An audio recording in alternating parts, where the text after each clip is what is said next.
তবে আমি আর অভিক রয়েছি দুজনে আজ নতুন বছরের ইংরাজি নববর্ষের শুভেচ্ছা জানিয়ে শুরু করব আজকে জিরো আওয়ার। বিগত 1.5 মাসেরও বেশি সময় ধরে জেলবন্দি রয়েছেন চিন্ময় কৃষ্ণ প্রভু।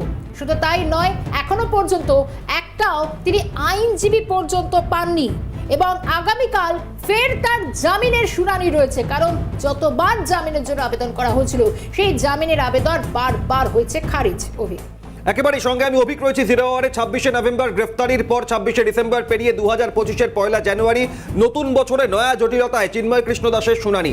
মামলার শুনানি হওয়ার ক্ষেত্রে, জামিনের মামলা শুনানি হওয়ার ক্ষেত্রে যিনি আইনজীবী হিসেবে দাঁড়ানোর কথা সেই রবীন্দ্র ঘোষ তিনি অসুস্থ হয়ে শহর কলকাতায় এ বাংলা SSKM হাসপাতালে চিকিৎসাধীন। এর আগে রমেন রায় চিন্ময় কৃষ্ণ দাসের আইনজীবী, তাকে বেধড়ক মারধর করা হয় এবং বাংলাদেশে লাগাতার হিন্দু সনাতনীর আক্রান্ত, নিপীড়িত, অত্যাচারিত, তারই মাঝে আইনজীবীদের বাধা দেওয়া চিন্ময় কৃষ্ণ রায় সওয়াল করায়। তাই নতুন করে নয়া বছরে নয়া জটিলতা, চিন্ময় কৃষ্ণ দাসের জামিনের মামলা শুনানি আগামীকাল, তার ভবিষ্যৎ কি? একদমই তাই। কারণ একদিকে আইনজীবী পাওয়ারেও যেরকম জটিলতা চলছিল, কারণ কোনো আইনজীবীকেই চিন্ময় কৃষ্ণ দাসের আইনজীবী হিসেবে তাকে দাঁড়াতে একাধিক বাধার মুখোমুখি হতে হয়েছে। এমনকি এটাও দেখা গিয়েছে যে একাধিকবার কোনো এক আইনজীবী রীতিমতো তাদের যেভাবে দফতর পর্যন্ত ভাঙচুর করা হয়েছে। এবার শুধু দেখা যাচ্ছে রবীন্দ্র ঘোষ তিনি রীতিমতো SSKM হাসপাতালে যাকে ভর্তি করা হয়েছে, কোথাও কি নতুন করে বছরের শুরুতে আবারও জটিলতা বৃদ্ধি। কারণ এর আগেও কিন্তু বারবার অভিযোগ করা হচ্ছিল চিন্ময় কৃষ্ণ প্রভুর তিনি কেমন রয়েছেন, তার শারীরিক অবস্থা কোনো খুঁটিনাটি বিষয় কোনো রকমভাবে জেল কর্তৃপক্ষ তারা জানাচ্ছেন না। সেক্ষেত্রে শারীরিক অবস্থার যে অবনতিও হচ্ছে এটাও কিন্তু একটা আপাতভাবে সামনে খবর আসছিল। কিন্তু তারপর দেখা যাচ্ছে যে আদৌ 2 তারিখেই জামিন মামলার শুনানি, সেটা এখন কতটা আবারও অনিশ্চয়তার দিকে চলে গেল নাকি? একই সঙ্গে চিন্ময় কৃষ্ণ দাসের জামিনের দিকে যেমন চোখ থাকবে, জিরো আওয়ারে এবার ট্রাম্পকে জিরো টলারেন্সে নেওয়ার কথা বলছেন মার্কিন যুক্তরাষ্ট্রের বসবাসকারী হিন্দুরা। চাপ বাড়ছে ক্রমশ। নতুন বছরে আর মাত্র কয়েকদিনের অপেক্ষা। ডোনাল্ড ট্রাম্প নয়া মার্কিন প্রেসিডেন্ট হিসেবে শপথ নেবেন এবং তাকে শপথ নেওয়ার আর্জি জানানো হচ্ছে হিন্দুদের উপর এই অত্যাচার বন্ধ করার। সেক্ষেত্রে দাঁড়িয়ে সব মিলিয়ে বোঝার চেষ্টা করব আমেরিকায় ট্রাম্পের শপথ গ্রহণে কতটা বাংলাদেশের পরিস্থিতি, আবহাওয়ার বদল ঘটতে পারে, আর একই সঙ্গে চিন্ময় কৃষ্ণ দাসের এই জামিনের মামলা শুনানির ভবিষ্যৎ কি। আমাদের সঙ্গে আজ জিরো আওয়ারে দুজন অতিথি রয়েছেন। আলাপ করাই স্বামী অম্বিকানন্দ মহারাজ, যে বঙ্গীয় হিন্দু সেনার প্রতিষ্ঠাতা। স্বাগত আপনাকে। নতুন বছরে নতুনভাবে আমরা এই গোটা পরিস্থিতি বোঝার চেষ্টা করব এবং একই সঙ্গে আন্তর্জাতিক সম্পর্ক বিশেষজ্ঞ দেবাশিস নন্দী। আমি প্রথমেই অম্বিকানন্দ মহারাজের কাছে যাব। মহারাজ, এটাই জানতে চাইছি যে চিন্ময় কৃষ্ণ দাসের ওপর যে অত্যাচার চলেছে, তাকে যেভাবে গ্রেফতার করা হয়েছে অনৈতিকভাবে 26শে নভেম্বরের পর আজ নতুন বছর 2025, প্রায় 1 মাস 7 দিন অতিক্রান্ত। সেক্ষেত্রে দাঁড়িয়ে রবীন্দ্র ঘোষ SSKM এ ভর্তি, কি ভবিষ্যৎ, কি দেখছেন আপনারা? দেখুন অভিক, প্রথমেই ধন্যবাদ জানাই আপনাদেরকে, ক্যালকাটা টেলিভিশন নেটওয়ার্ককে, যে আজকে বর্ষবরণের আনন্দে আপনারা অন্তত বাদ বাকিদের মতো স্রোতে গড্ডালিকা প্রবাহে গা ভাসিয়ে দেননি।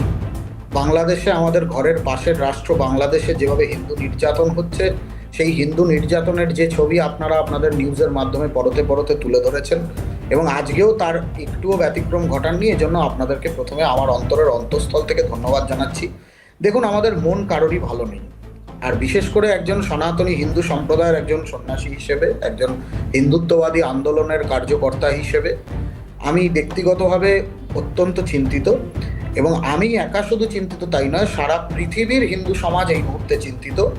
আর আপনি যার কথা বললেন, রবীন্দ্র ঘোষের কথা, রবীন্দ্রদার সাথে আমার সাক্ষাৎ হয়েছে। তিনি, আপনারা সকলেই জানেন যে তিনি এই মুহূর্তে কলকাতাতে তার ছেলের কাছে এসেছিলেন।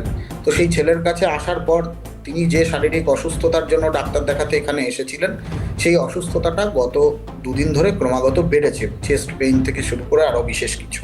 ওনার ছেলের সাথে আমার গতকাল কথা হয়েছে টেলিফোনে এবং উনি এই মুহূর্তে স্থিতিশীল অবস্থায় আছেন। সর্বপ্রথম তো জগজ্জননী মহামায়ার কাছে ওনার দ্রুত আরোগ্য কামনা করি। এবার আসি আজকের টপিকে।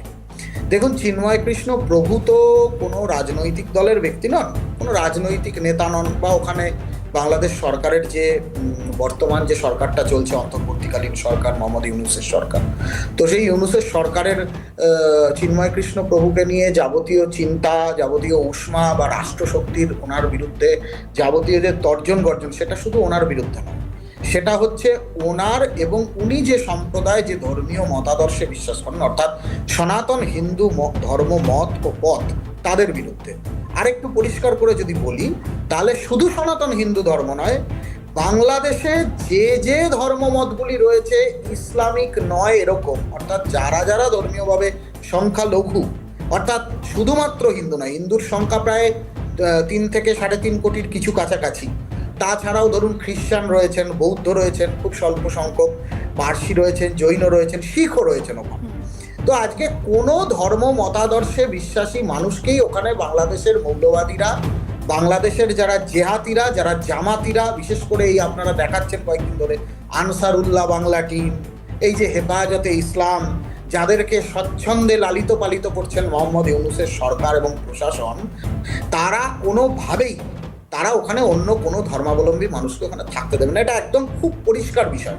আমরা এপারের মাটিতে দাঁড়িয়ে যতই বলি একই বৃন্তে দুটি কুসুম হিন্দু মুসলমান, এখন আমরা একতরফা সনাতনীরা হিন্দুরা বলে যাব যে একই বৃন্তে দুটি কুসুমের কথা, আর আমার ঘরের পাশে সেই সাম্প্রদায়িক সম্প্রীতির কথা বলা, সেই সর্বে ভবন্তু সুখিনর কথা বলা হিন্দুরা পড়ে পড়ে মার খাবেন শুধুমাত্র হিন্দু হওয়ার কারণে তার মা বোনকে ধর্ষিত হতে হবে। গত 3 দিন আগে নারায়ণগঞ্জে একজন নারীকে যেভাবে মানে কোনো সভ্য মানবিক দেশের এটা হওয়ার কথা নয়, একজন নারীকে যেভাবে গণধর্ষণ করা হয়েছে, তাকে সেই ধর্ষিত অবস্থাতে যেভাবে মারা হচ্ছে, এই যে ঠিক আমি যখন কথা বলছি আপনারা স্ক্রিনে যে ছবিগুলো দেখাচ্ছেন, এই যে বিষয়গুলো, সেই বিষয়টা তো কোনো মানবিক সভ্য দেশ একেবারে এই বিষয়ে আপনি যেমন দেখাচ্ছেন, তারপর একেবারে আপনি সঙ্গে থাকুন, স্বামী অম্বিকানন্দ মহারাজ রয়েছেন। আমি দেবাশিস বাবুর কাছে শর্মিষ্ঠা একটা বিষয় নিয়ে যাই। এই ছবির পাশাপাশি আরো ভয়ঙ্কর ছবি যেটা গত 2 দিনের মধ্যে সামনে এসেছে, যে বাংলাদেশের ঢাকায় রাজধানী শহরের রাজপথে আইসিস জঙ্গি গোষ্ঠী তারা ঘোড়ায় চেপে সাওয়ার হয়ে হাতে আইসিসের পতাকা নিয়ে, এবং এই জায়গায় দাঁড়িয়ে চিন্ময় কৃষ্ণ প্রভুর মামলা শুনানি, হিন্দু সনাতনী আক্রান্ত, তাকে এভাবে জেলবন্দি করা হয়েছে। কিভাবে সম্ভব যখন আইসিসদের হাতে নিয়ন্ত্রণে চলে যাচ্ছে, একই সঙ্গে মৌলবাদীরা আরো সক্রিয় উঠছে, হাসিনা বিরোধী স্লোগান উঠছে আবারও গতকাল, কি বলবেন? বাংলাদেশের এখন যে পরিস্থিতি পুরো আউট অফ কন্ট্রোল, এবং সেখানে আইন শৃঙ্খলা তো নেই, ল অ্যান্ড অর্ডার পুরোপুরি ভেঙে গেছে। এবং বাংলাদেশে আইসিসের যে উত্থান, এটা নতুন কিছু নয়, কিন্তু আইসিস কখনো প্রকাশ্যে আসতো না, কিন্তু এই ইউনিট সরকারের যে প্রত্যয়ে বিভিন্ন জঙ্গি সংগঠনগুলো যেমন তৎপর হয়েছে, আইসিসের মতো আন্তর্জাতিক যে মানে খুব ভীতি মানে সঞ্চারকারী আন্তর্জাতিক সন্ত্রাসবাদী গোষ্ঠী, তাদের পদচারণা, এটা প্রমাণ করে যে বাংলাদেশে আইন শৃঙ্খলা নেই। বাংলাদেশে রয়েছে সেটা হচ্ছে ইসলামিক উগ্র মৌলবাদী শক্তির আস্ফলন, এবং যারা সংখ্যালঘু রয়েছে তাদের অধিকারকে অস্বীকার। পাশাপাশি যেটা রয়েছে সেখানে বিচার বিভাগ এবং আইন বিভাগ এবং শাসন বিভাগ, এই 3টে বিভাগ হচ্ছে সরকারের পিলার। তারপর হচ্ছে মাস মিটিং, 4th পিলার গণতন্ত্রের। এই 4টি পিলারই কিন্তু বাংলাদেশে ঠিকঠাক কাজ করছে না, এবং যে গণমাধ্যমগুলো রয়েছে, যারা একসময় কিছু কিছু গণমাধ্যম নিরপেক্ষ খবর করতো, তারা ভয়ে ভীত হয়ে তাদের ভাঙচুর হয়েছে তাদের হাসিনা চলে যাওয়ার পরে অফিসে, তারাও কিন্তু এখন সরকারের যে মানে নেতিবাচক দিকগুলো তুলে ধরছে না। এবং আগে বাংলাদেশে বুদ্ধিজীবী মানুষজন, যারা একটু উদার বুদ্ধিজীবী মানুষজন, তারা সোচ্চার হতেন, কিন্তু পরিস্থিতি এতটাই খারাপ, তারা জীবনের নিরাপত্তার কথা ভেবে কিন্তু তারা সোচ্চার হচ্ছেন না। পঞ্চমত যেটা বলবো, যে যারা আইনের রক্ষক, মানে বিচার বিভাগ এবং যারা প্র্যাকটিশনার আইনের, যারা হচ্ছে আইনের অ্যাডভোকেট, তাদের যে ভূমিকা দেখেছি চট্টগ্রামে 1 মাস আগে চিন্ময় প্রভুর কেসকে কেন্দ্র করে, সেটা সত্যি নজিরবিহীন। এবং যেভাবে তার হয়ে আইনি লড়াই লড়ার জন্য যারা নিযুক্ত হয়েছিলেন, তাদেরকে থ্রেট দেওয়া, এবং তাদেরকে মানে একজন আইনজীবী তো মারাই গেলেন, অর্থাৎ বিচার পাওয়া থেকে বঞ্চিত করা, এটা মনে হয় তালিবান জামানাতেও সম্ভব নয়। অর্থাৎ যেখানে মানুষের শেষ অস্ত্র বিচার বিভাগ, সেখানে বিচার সহায়তা, আইনগত সহায়তা পাচ্ছেন না, এবং সরকার সহায়তা করছেন না।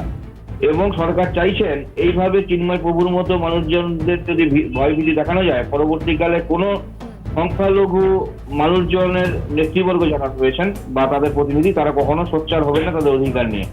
এবং এতে করে কি বার্তা যাবে, যে বাংলাদেশে আগামী দিনে যে এই যে মৌলবাদীগুলো চাইছেন যে শরিয়া ল প্রতিষ্ঠিত করতে, সেই পথটা সুগম হবে। এবং সংবিধান সংশোধনের নামে যেটা করছেন, মানে ইসলামীকরণ প্রক্রিয়া করছেন, অর্থাৎ ইসলামীকরণ প্রক্রিয়া করতে হলে তো এটা করতে হবে, এটা মানে সুনিশ্চিত যে এই মানে সংখ্যালঘুদের একদম ভয় ভীতি দেখিয়ে একদম সাপ্রেস করে দেওয়া, যেটা আফগানিস্তানে হয়েছিল। 11 শতাব্দীতে আফগানিস্তান ইসলাম ছিল না, বারবার ইনভাইট করতে চেষ্টা করেছিল। তারপরে যখন ঢুকলো আস্তে আস্তে ওই বুদ্ধিজমকে হটিয়ে দিল। সে যে বামিয়ানের বৌদ্ধ মূর্তি ছিল সবচেয়ে মানে হায়েস্ট, সেটাকে ভেঙে দিল তালিবানরা। অর্থাৎ সেখানে অস্তিত্ব, অর্থাৎ এই রেডিক্যাল ফোর্স কখনো মানে অন্য ধর্মের অস্তিত্বকে স্বীকার করে না। সুতরাং স্বীকার যেহেতু করে না এবং সেই সরকার তাদেরকে মদত, সুতরাং এটা পরিষ্কার সেই সরকারের মদত ছাড়া এই নৈরাজ্য হতে পারে। এবং সরকার যদি চায় পুলিশ প্রশাসন এবং সামরিক বাহিনীর সহায়তায় আইন শৃঙ্খলা পুরোটা না হলে অনেকটা নিশ্চিত করতে পারে, অ্যাটলিস্ট আইনের অনুশাসন এবং বিচার পাওয়ার অধিকারকে সুনিশ্চিত করতে পারে। কিন্তু ক্রমাগত যে সংখ্যালঘুদের উপর অত্যাচার, বাড়িঘরের মানে ভাঙচুর, তারপরে মন্দির প্যাকোডা গির্জার উপর ভাঙচুর, আগুন লাগিয়ে দিয়েছিল খ্রিস্টানদের 11টি মানে 17টি ফ্যামিলির ঘর বাড়ি জ্বালিয়ে দিয়েছিল 25শে ডিসেম্বর। কোথায় পদক্ষেপ? কিছু পদক্ষেপ দিচ্ছে না। তার মানে এটা তাদের মদত রয়েছে। সুতরাং নতুন সরকার না আসা পর্যন্ত এবং আন্তর্জাতিক মানে সম্প্রদায় থেকে প্রবল চাপ সৃষ্টি না হওয়া পর্যন্ত বাংলাদেশের পরিস্থিতি স্বাভাবিক হবে বলে একদমই তাই। এই জায়গা থেকে একবার জানার চেষ্টা করবো, একেবারে দেবাশিস বাবু আমাদের সঙ্গে থাকুন, আমি একটু মহারাজের কাছে জানার চেষ্টা করবো। ওরা যে একটা বিষয় কিন্তু যে পরিস্থিতি তৈরি হচ্ছে, একটা নৈরাজ্য, একটা কায়েমি স্বার্থ যেভাবে নিয়ে যাওয়ার চেষ্টা করা হচ্ছে ইউনুস প্রশাসনের তরফ থেকে, কোথাও এই যে চিন্ময় কৃষ্ণ প্রভু 1.5 মাসেরও বেশি সময় ধরে চট্টগ্রাম জেলে বন্দী রয়েছেন, একটা আইনজীবী না দাঁড় করানো এবং আবারও রবীন্দ্র ঘোষ যেভাবে তিনি অসুস্থ হয়ে পড়লেন, তাতে তো একটা আবারও জটিলতা তৈরি হলো। কিন্তু এটা কি কোথাও ইউনিট সরকারের তরফ থেকে একটা প্রবল উদাহরণ তৈরি করার চেষ্টা করা হচ্ছে যে না, এখানে মুখ খুললে তার ঠাঁই হবে জেলে, এখানে কোনো আইনজীবী পাওয়া যাবে না? কিন্তু ভারতীয় বিচার ব্যবস্থা তো সম্পূর্ণ অন্য কথা বলে, এখানে অপরাধীদেরকেও কথা বলার সুযোগ দেওয়া হয়। সেটা কি একটা ভয়ঙ্কর ভয় ধরানো পরিস্থিতি তৈরি করার চেষ্টা করছে ইউনিট প্রশাসন? ব্যাপার নেই, কোনো ভয় ধরানোর বিষয়ই নেই। এদের মূল লক্ষ্য হচ্ছে বৃহত্তর দারুল ইসলাম কায়েম করা, এদের বৃহত্তর লক্ষ্য হচ্ছে জেহাদ কায়েম করা। আপনি দেখছেন তো এই যে ঘোড়ার পিঠে চড়ে যে অসভ্য বাঁদরগুলো যারা আজকে ISIS এর পতাকা নিয়ে যারা ঢাকার রাস্তায় মিছিল করছে, এরা নিজেদের কি প্রমাণ করতে চাইছে? সেই আরব্য সাম্রাজ্যবাদী মরুদস্যুদের কালচার আমদানি করতে চাইছে। এরা কি এই অমানবিক পরিস্থিতি বাংলায় তৈরি করতে চায়? আর তার থেকেও যেটা বড় কথা, আজকে আইনজীবীদের ওখানে কণ্ঠরোধ করা হচ্ছে, শুধু আইনজীবীদের নয়। আপনি বলুন না, এই যে BCS থেকে বাংলাদেশ সিভিল সার্ভিসে যারা হিন্দুরা যারা চাকরির পরীক্ষা দিয়েছে তাদের চাকরি পাওয়ার সুযোগ নেই, তারা ওখানে কোনো কথা বলতে পারবেন না, তারা বাংলাদেশ সরকারের পার্ট হতে পারবেন না। পুলিশ প্রশাসনে যে সমস্ত হিন্দুরা আছে তাদেরকে চাকরি ছাড়তে বাধ্য করা হচ্ছে। এর আগে আপনারা দেখিয়েছেন যে প্রধান শিক্ষিকা থেকে শুরু করে বিভিন্ন ইউনিভার্সিটি, কলেজের, বিশ্ববিদ্যালয়ের অধ্যাপকদেরকে তারা হিন্দু হওয়ার কারণে তাদের চাকরি ছাড়াতে হচ্ছে এবং তাদের কি বর্বরচিতভাবে তাদেরকে অপমান করা হচ্ছে। মহারাজ এই যে লাগাতার সরকারি চাকরিজীবীদের উপর চাপ সৃষ্টি বা যা যা হচ্ছে আপনি উদাহরণ দিচ্ছেন, তার পাশাপাশি যা যা হলো, অর্থাৎ সনাতনীরা আপনারা বিভিন্নভাবে খোল করতাল নিয়ে সংকীর্তনের মাধ্যমে প্রতিবাদ, যেমন পথে নেমে প্রতিবাদ বারংবার শহর কলকাতায় রাজ্যের বিভিন্ন প্রান্তে পথে নেমেছেন, কিন্তু আখেরে এগুলোর প্রেক্ষিতে যে কোনো পদক্ষেপই বাংলাদেশের প্রশাসন মনে করছে না, এটা তো বুঝতেই পাচ্ছেন। তাহলে আগামী দিনে আপনাদের পরবর্তী কি লক্ষ্য হবে? কার কাছে আহ্বান বার্তা করবেন যে এই পরিস্থিতি মোকাবিলার জন্য? কথা হচ্ছে বাংলাদেশ সরকারকে চাপে ফেলাটা ভারতবর্ষের সরকারের বর্তমান ক্ষমতাসীন কেন্দ্রীয় সরকারের কাজ। সেটা আমার বা আপনাদের আমাদের কারণ নয়। তাদের পররাষ্ট্রনীতি, তাদের কূটনৈতিক সাফল্যটা তখনই প্রমাণিত হয়, ভারত মাতা যে বিশ্বগুরু হওয়ার কথা বলছে আজকে বর্তমান কেন্দ্রীয় সরকার, দেশের স্বরাষ্ট্রমন্ত্রীরা, আমি বলতে চাই S জয়শঙ্কর যিনি এই মুহূর্তে বিদেশমন্ত্রী রয়েছেন, তাকে দয়া করে লাভ লেটার লিখবেন না বাংলাদেশকে। বাংলাদেশ আর বাংলাদেশ প্রশাসনকে লাভ লেটার লিখলে হবে না, তাদেরকে সমুচিত জবাব দিতে হবে, যথাযোগ্য জবাব দিতে হবে। নরেন্দ্র মোদী বা ভারতবর্ষ কিন্তু শুধুমাত্র হিন্দুত্বের কথা বলে এমনটা নয়। ভারতবর্ষই একমাত্র ভূখণ্ড বর্তমানে আজকে এতগুলো ইসলামিক কান্ট্রি রয়েছে সারা বিশ্বে, আজকে এতগুলো খ্রিস্টান কান্ট্রি রয়েছে, খ্রিস্টান ধর্মাবলম্বী মানুষের কান্ট্রি রয়েছে। আজকে হিন্দুদের একমাত্র হোমল্যান্ড হচ্ছে ভারতবর্ষ, সনাতনীদের হোমল্যান্ড ভারতবর্ষ। সারা পৃথিবীর হিন্দুরা যেখানে নির্যাতিত হয় তারা তাকিয়ে থাকে অধীর আগ্রহে ভারতবর্ষ আর ভারতবর্ষের সরকারের দিকে। সেই ভারতবর্ষের সরকারের বর্তমান যিনি প্রধান, যিনি যাকে হিন্দু হৃদয় সম্রাট বলা হচ্ছে, সেই সোকল্ড হিন্দু হৃদয় সম্রাট এবং তার প্রশাসনের উচিত অবিলম্বে কড়া পদক্ষেপ নেওয়া বাংলাদেশ সরকারের তৈরি করার জন্য। ভারতের ক্ষেত্রে যেমন ভারত সরকার কি পদক্ষেপ করে, একই সঙ্গে শর্মিষ্ঠা খুব গুরুত্বপূর্ণ যে আমেরিকায় ডোনাল্ড ট্রাম্প শপথ নেওয়ার আগে সেখানে মার্কিন মুলুকের হিন্দুরা তারাও সরব হয়েছেন, চাপ তৈরি করছেন ট্রাম্পের ওপর, এমনটাই খবর যে পদক্ষেপ করুন এবার। সেখান থেকে বোঝার চেষ্টা করবো এই চাপ তৈরি হিন্দুদের তরফ থেকে সেটা কতটা কার্যকরী হবে বাংলাদেশের পরিস্থিতি নিয়ন্ত্রণে, হিন্দু সনাতনীদের রক্ষার ক্ষেত্রে। খুব দ্রুত ফিরবো ধীরে সেটা বোঝা। ফিরলাম আমরা 0 আওয়ারে বিরতির পর। আমি আর অভিক রয়েছে, আমাদের সঙ্গে আমাদের অতিথিরাও রয়েছেন অবশ্যই, কারণ নির্বাচনের পর থেকে ইতিমধ্যে কিন্তু সরব হতে দেখা গেছিল বিভিন্ন মহলকে, এবং বাংলাদেশে উদ্ভূত এই পরিস্থিতি নিয়ে এবার অন্তত প্রবাসী বাঙালিরা, হিন্দুরাও পর্যন্ত তারা সরব হচ্ছেন, তারা ট্রাম্পের দ্বারস্থ হচ্ছেন। অন্তত এবার সমস্যার সমাধানে গুরুত্বপূর্ণ পদক্ষেপ গৃহীত হোক, অন্তত এই পরিস্থিতি আর মেনে নেওয়া যাচ্ছে না বলে মনে করছেন বিভিন্ন দেশ বিদেশে বিভিন্ন প্রান্তে থাকা যারা হিন্দু ধর্মাবলম্বী মানুষরা রয়েছেন। অন্তত বাংলাদেশের এই পরিস্থিতি দেখে প্রত্যেকে আক্ষেপ্ত করছেন। অবশ্যই আমাদের সঙ্গে রয়েছে দেবাশিস বাবু এবং একই সঙ্গে অম্বিকানন্দ মহারাজ। আমি যাব, আমাদের সঙ্গে দেবাশিস বাবু রয়েছেন। দেবাশিস বাবু, একটা বিষয় ক্রমশ স্পষ্ট হচ্ছে যে যেভাবে গোটা বিশ্বে, কারণ বাংলাদেশ এখন যে অবস্থায় রয়েছে তাতে ভাঙবো তবু মচকাবো না, এরকম একটা পরিস্থিতি। কিন্তু অন্যদিকে দেখা যাচ্ছে একদিকে চিন্ময় কৃষ্ণ প্রভুর আইনজীবী রবীন্দ্রবাবু তিনিও অসুস্থ হয়ে রয়েছেন, একটা জটিলতার জায়গা তৈরি হচ্ছে। অন্যদিকে হিন্দুরা তারা পর্যন্ত সরব হচ্ছেন, কিন্তু বাংলাদেশকে আদৌ টলানো যাচ্ছে না। এবং রবীন্দ্রবাবু তিনি গতকালও তিনি যেরকম বলেছেন যে প্রধানমন্ত্রী বা কেন্দ্রকে, দিল্লিকে দরবার করেছেন চিঠি একটা উপযুক্ত পদক্ষেপের জন্য, কিন্তু কোনো রেসপন্স সেইভাবে পাওয়া যাচ্ছে না। কিন্তু ভারতের এই মুহূর্তে অবস্থান, অন্যদিকে ট্রাম্পের কাছে আবেদন, সব মিলিয়ে কতটা চাপের মধ্যে এখন বাংলাদেশকে রাখলে তবে এই পরিস্থিতি থেকে অন্তত এবার বেরোনো যেতে পারে? চিন্ময় প্রভুর জামিনের ব্যাপারটি সত্যি খুব কমপ্লিকেটেড হয়ে গিয়েছে। এখন ভারত তো অন্য দেশে অভ্যন্তরীণ ব্যাপারে হস্তক্ষেপ করতে পারে না। চিন্ময় প্রভুর যে আইনজীবী রবীন্দ্রনাথ ঘোষ, তিনি চিঠি লিখেছেন, কিন্তু ভারত তো অন্য দেশের ব্যাপারে যদি কোনো হস্তক্ষেপ করে বা বার্তা দেয় তাহলে সেটা অন্যভাবে নেবে বাংলাদেশের সরকার, সেটা অপমানজনক কিছু পাল্টা বার্তা আসতে পারে বাংলাদেশের তরফ থেকে। দ্বিতীয়ত হচ্ছে যে নির্বাচনের আগে তিনি কমিট করেছিলেন যে, এবং তিনি খুব ছিলেন বাংলাদেশে হিন্দুদের উপর অত্যাচার হচ্ছে এবং সংখ্যালঘুই অন্যান্য শুধু হিন্দুদের হয়েছে, তাদের মানবাধিকার লঙ্ঘিত হয়েছে, মানে মানবিক নিরাপত্তা, জীবনের নিরাপত্তা মানে লঙ্ঘিত হয়েছে, এবং নির্বাচনে জয়ী হওয়ার পর বার্তা দিয়েছেন যে তিনি এটা বরদাস্ত করবেন না।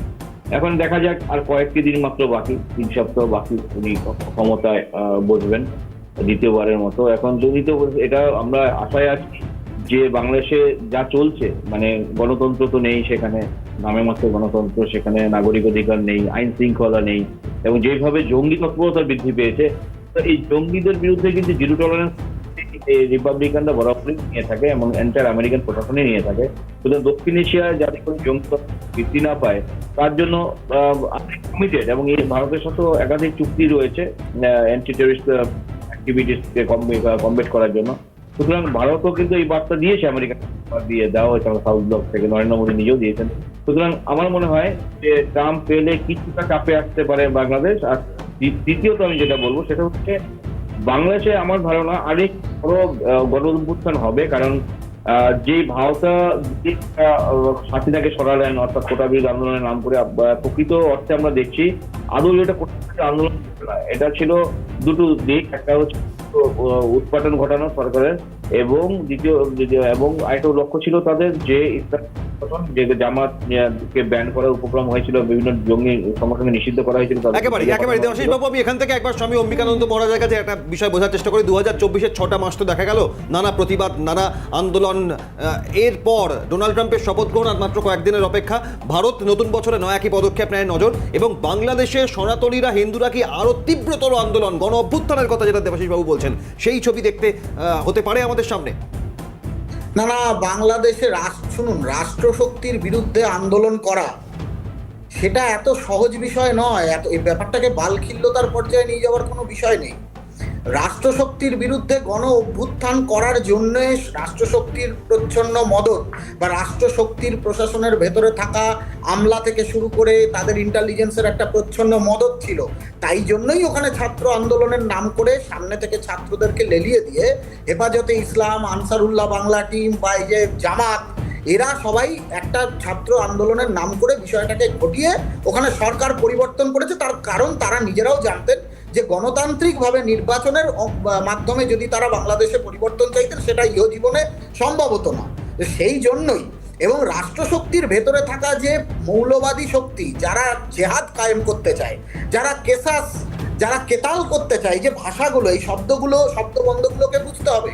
এই শব্দবন্ধগুলোকে প্রয়োগ করে যারা ওখানে গ্রেটার ইসলামিক বাংলাদেশ বানাতে চায়, অর্থাৎ মুজিবুর রহমানের যে অসাম্প্রদায়িক ছবি, সেই অসাম্প্রদায়িক ছবিকে মুছে দিয়ে একেবারে এবং সেই ছবিটাই ধারাবাহিকভাবে দেখা যাচ্ছে। আজ সময় একেবারে শেষ। অনেক ধন্যবাদ অম্বিকানন্দ মহারাজ এবং একই সঙ্গে দেবাশিস বাবুকে। তবে আমরা নজর রাখবো শর্মিষ্ঠা, যে 2024-এ বাংলাদেশে সরকারের বদল ঘটেছে, অন্তর্বর্তী সরকারের পরিবর্তন দেখেছি।